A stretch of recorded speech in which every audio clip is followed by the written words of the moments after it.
Welcome back. Today we're going to talk about the Chicago Fed's National Financial Conditions Index, otherwise known as the NFCI. It's a very comprehensive index. It's reported on a weekly basis on the financial conditions, banking conditions, and various financial markets, bond and stock markets included. It gives us a very accurate gauge of the conditions within the markets. Now, when the numbers go up, it indicates the financial conditions are tighter than average, meaning worse than average. Negative numbers are good. It indicates the financial conditions are looser than average, easier to do business. We have about 40 years of data, and what we're going to show is how the markets behave at any given level. Now, this is the NFCI in purple, the white line S&P 500, and what you'll notice is that when this indicator goes up, that we're in negative territory, but when it goes up, the stock market goes down. It has an inverse correlation. On the other hand, we see right now this indicator has gone down to a level of negative 0.57. It's actually a very good number. And this correlates with very strong stock markets, which is exactly what we're seeing right now. Well, let's say we look at about 40 years of data and we say, well, what are the great or what are the best and worst levels in order to buy and sell stocks? Well, we took a look again at many, many years of data, and this is the looking forward 4 weeks. If we were to buy the S&P 500 at any particular time, the NFCI data is on the bottom. That's the x-axis, and we can see when we see levels of 1 down to negative 1.2, the 4-week forward average, meaning how does the S&P 500 on average perform over the next 4 weeks? Around 1%, give or take. Again, when the NFCI is anywhere between negative 1 to positive 1. But conversely, when we see this number travel into positive territory, meaning financial conditions are more stringent, we see negative returns for the most part on the S&P 500. Positive 1.2 translates into 8% 4-week forward numbers. Now, of course, this is not the norm.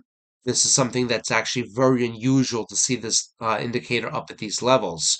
We can also consider the 8-week forward performance. And again, it's the same type of readings. Levels of 1 down to negative 1 give us around a 1% return, more or less, on the S&P 500 over the next 8 weeks. But conversely, if we see readings above 1, between 1 to 3, generally speaking, we see negative performance on the S&P 500. We see levels of negative 21%. This is, certainly not common at all. It may capture only a few trading days. It's a very unusual number to see. So certainly to be aware of, but not something to be expected. Also, 16-week forward percentage performance. And again, same numbers apply. 1 down to negative 1. If you're to hold the S&P 500 during these periods of time, you'd like to see these numbers. But also notice as we get into really negative territory, right now we're negative 0.57. The returns really start to diminish. And we almost want to take a contrarian indicator, or a contrarian position, I should say. We have another indicator show you exactly what that's going to look like. But first off, 16-week forward performance, we see levels of 2 up to 2.8. Very poor conditions, to say the least. But also you'll notice is that this indicator tends to be very directional. It'll go up, up, up, or down, down, down. Well, it does register consecutive days without a change in direction. Now, the purple bars here show us the number of days without an uptick, meaning when stocks are strong, and this is where we are right now, by the way.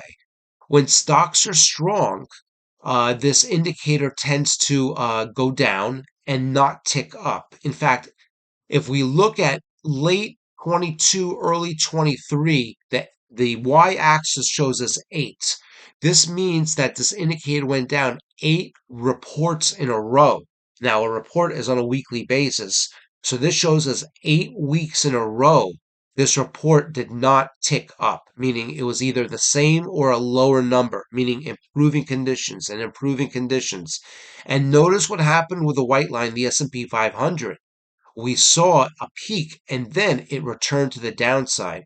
So here's your contrarian indicator that when this goes up to a certain extent, that it doesn't experience a tick up. And the indicator goes down, it doesn't experience a tick up. Or conversely, what we're looking at here is consecutive moves where you don't see a reversal. It's usually the case where eventually the reversal becomes highly probable. More shockingly, notice, for example, very recently we had 12 consecutive reports, actually 13 consecutive reports without a reversal, and then we saw a major reversal in the S&P 500. And now we're at a level, and this is why we're going to talk about today. We've had 14 consecutive reports of at least this NFCI staying the same or achieving new lows. And again, we're at a level of negative 0.57 now. If this turns to the downside, certainly that would be conducive of maybe a stock market reversal. It doesn't indicate that we're going to turn tomorrow or next week, but it is, it is a sign that we should be very aware of it. It's unusual conditions to say the least, and it's something that we could see reversal. And I think that this indicator will give us a clue to that time. If you have not already, please visit our Substack newsletter, substack.com. No registration required. Just enter our details right here, and you'll see our latest publication, Hard Landings versus Soft Landings. And we talk about the 5 best economic indicators to use to judge whether the Federal Reserve has raised rates too much or maybe not enough, or maybe they've waited too long to cut rates. Will we have a soft landing like we saw in 1991 that led to a tremendous stock market bull run? Or will we have a hard landing like 2008 where it caused quite a bit of economic strife moving forward? Well, we go into a tremendous amount of detail studying the statistics to try to identify which type of landing we're going to see next. So if you have not already, please visit our Substack newsletter.